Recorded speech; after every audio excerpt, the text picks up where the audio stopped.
Guys, welcome back to my channel. This is Pashvika. Welcome to the channel where we talk about the financing, cryptos, NFTs and all those stuffs. In today's video, I'm going to be talking about the difference between the Ethereum and the Polygon. Like, what's the difference between these two? I have already made a bunch of the videos talking about the NFTs. I'm going to leave the entire playlist in the card section above. Make sure you check it out. In the previous week's video, I've been talking a lot about the gas fees, how you can actually bypass that gas fee by using the Polygon instead of the Ethereum on the OpenSea. Now, each marketplace where you're selling the NFTs are different. Some of the marketplaces do have that kind of facility where you can use the Polygon, where you can avoid the upfront gas fees by using the Polygon. Some don't have, then you obviously have to pay the gas fee, so it depends on that. But in today's video, I'm going to be talking about the difference between the Ethereum and the Polygon, and what's the major difference between them, and why the Ethereum uses the gas fees a lot and Polygon doesn't. Let me go and talk about that. So let's dive in. Before we go, consider clicking the like button, guys. I'd really appreciate that. If you want more such video, consider subscribing, hit the bell icon, so whenever we upload new videos, you'll be get notified about it. And let's dive in with for those of you guys who are unaware of the Ethereum and the Polygon, these are the cryptocurrencies in which you can transit and sell your NFTs. And when someone is doing the transaction in the NFTs, whether selling or buying or whether converting one cryptocurrency to other, you have to pay the gas fee, because for that particular thing, the gas is required, the energy is required to, for that particular transaction. And for that energy, you have to pay for that energy to actually make that transaction possible. So let's talk about the Ethereum and the Polygon and why you are actually minimizing a lot of your gas fees in the Polygon. What's unique about it? So there is a major difference between them. So you're going to see Ethereum is a blockchain network and Polygon is a blockchain network, but based on the Ethereum and uses the same Ethereum address, so many blockchain network itself. So one is that the Ethereum has the main chain and the Polygon has a kind of like a side chain. It uses the side chain of the Ethereum to make the transaction happen. So Ethereum is a main chain and Polygon is a kind of like a side chain of the Ethereum. Then proof of the work concept, you could see transactions are handled individually, so gas fee must be paid on each and every transaction. So that is the case of the Ethereum. Since the transactions are handled individually, so you have to pay the gas fee for each and every transaction in the Ethereum. But for the case of the Polygon, the transactions are handled in bulk. Okay, so which are happening in bulk in the Polygon, so that's why the gas fee has been reduced greatly in case of the Polygon. So that is the major benefit of going with the Polygon, because the transactions are happening in the bulk and there is a lot of the reduction in the gas fees, and you don't have to pay so much for selling the NFTs if you're going with the Polygon. Let's talk about the another difference between these two. The Polygon, every transaction through layer 1 for a lengthy and expensive minting process. Layer 1 I'm talking about is in the case of the Ethereum. The Polygon works to bulk process these transactions on a separate blockchain to help with congestion issues. This results in much faster transaction with regards to processing time. So you could see in case of the Ethereum, the transactions are a little bit slower because it's a lengthy and it's also the expensive. But in the case of the Polygon, it's working in the bulk. So you can see the transactions are happening on a separate chain and there is a faster transaction. Another aspect is about the gas fee, which is also the main consideration while using with the Polygon or the Ethereum. So reduce gas fees. The layer 2, that is the Polygon, uses a POS consensus that is a more economical solution than the POW alternative used on layer 1, that's the Ethereum. So the layer 2 is the Polygon and layer 1 is the Ethereum. So in the case of the layer 2, that is the Polygon, they are using a POS consensus, which is more economical solution. So that's why it's reduced a lot of the gas fees. But in the layer 1, that's the Ethereum, the POW is there. So you have to pay a lot of the gas fees, which greatly cover a little bit more depth about the Polygon. So that the Polygon is a secondary scaling solution for the Ethereum blockchain. These types of solutions work on top of an existing blockchain network rather than using their own blockchain. So they are working on top of the existing blockchain network. They don't have their own blockchain and they're not using their own blockchain. So that's why they are reducing a lot of the gas fees, because they are using on the top of the existing blockchain network. So in this instance, Polygon works on the top of Ethereum, which has become slow and expensive to use as it becomes even more popular. So as of the December 2021, so I'm talking about the 2021 scenario over here. I mean, it depends in the January and February. Process about 14 transactions per second, with each transaction costing on average around $25.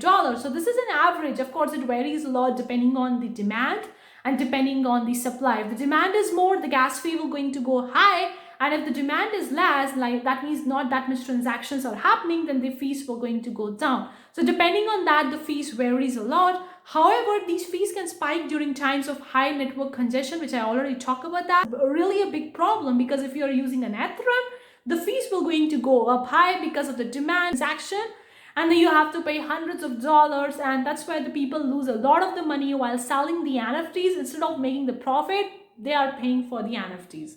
So scaling solution like Polygon make things cheaper by processing some of those transactions elsewhere. In Polygon cases, batches of the transactions are processed on Polygon's proprietary proof of stake blockchain. So I already talked about the POS blockchain. That's a proof of stake blockchain which the Polygon uses.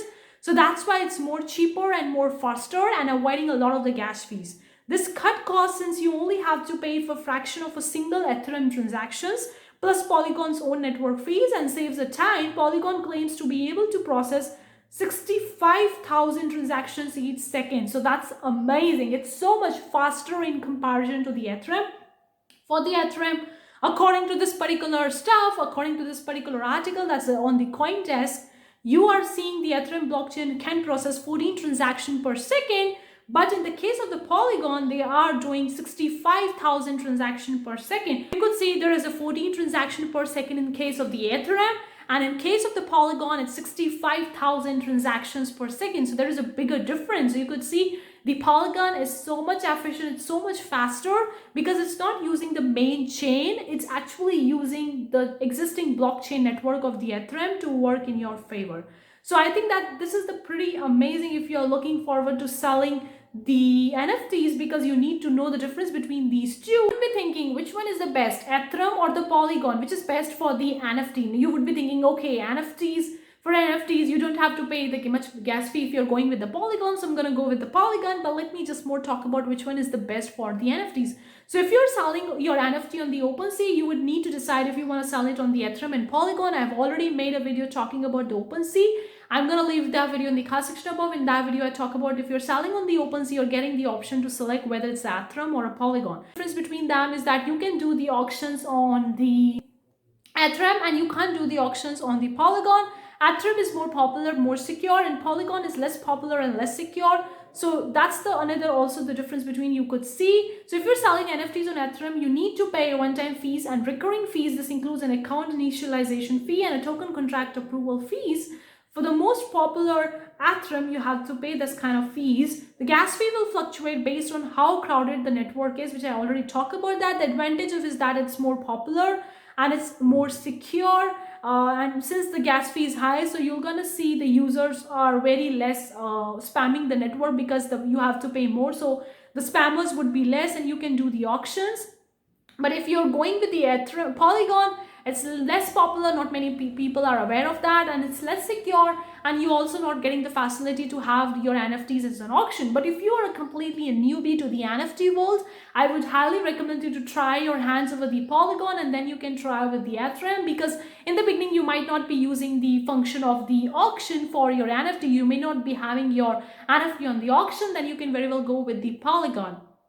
But if you're going with that, then obviously you have to choose the Ethereum. So it's better to use Polygon on OpenSea if your audience is immersed in the NFT space. If you're planning on selling your NFT at an inexpensive price, then I would highly recommend you to go with the Polygon. But if you're looking forward to more established network, established selling, and you want your NFT to be on auction, then you have to go with the Ethereum, because that's all you can have. So hopefully this video will going to help you clearing your doubts regarding what's the difference between the Ethereum and the Polygon, and which one should you choose, whether you want to choose the Ethereum or the Polygon. I have covered the major difference between them. Of course, there are the many more differences would be there depending on how they are actually built and how they actually work. But this is the major difference between these two, and in the layman's language, and you can actually understand in a very simple language. So what are the key takeaways from this particular video? That the Ethereum works on the main chain and the Polygon works on the side chain. They use the existing blockchain network of the Ethereum and they don't use the main chain. So that is the major difference. Another difference is that Polygon is less popular, less secure. Ethereum is more popular, more secure. Polygon, since it's using the side chains and it's not using a main chain, so there is a very less gas fees is consumed. And Ethereum, you have to pay a lot of the gas fees. It's quite expensive. For the Polygon, it's quite faster because it's happening the transaction like 65,000 transactions per second. So it's quite faster and quite cheaper. In the case of the Ethereum, you see the 14 transactions per second. So it's quite expensive and it takes a lot of the time. The last difference between these two is that Polygon, you can't have your NFTs as an auction. And on the Ethereum, you can have your NFTs as an auction. So these are the major difference between them. If you're going with the OpenSea, then you can have the option to choose between the Ethereum and the Polygon. If you're a newbie, I would highly recommend you to go with the Polygon to test your hands over that so that you're not paying a lot of the gas fees in the upfront and you can at least make some profits from selling the NFTs. But later on, if you want to have more established and you want to place your NFTs on auction, then you can highly go with the Ethereum. This video has cleared your doubt about the Ethereum and the Polygon and which one should you choose. You can choose the Ethereum or Polygon depending on your ease, but if you're a newbie and a beginner or don't know much about it, then you can try your hands with the Polygon. And if you want your NFT to be an auction, then you have to go with the Ethereum. No choice is there in that case, and it's a more secure. So if you are ready to pay the high gas fee, then go with the Ethereum. If not, then go with the Polygon. So hopefully this video has been helpful to you. Let me know what you think in the comment section below. Are you selling your NFTs? Where you are selling it? How's your experience? I would really love to hear from you in the comment section below. But thank you so much for tuning in. See you for the next time. Take care. Bye guys.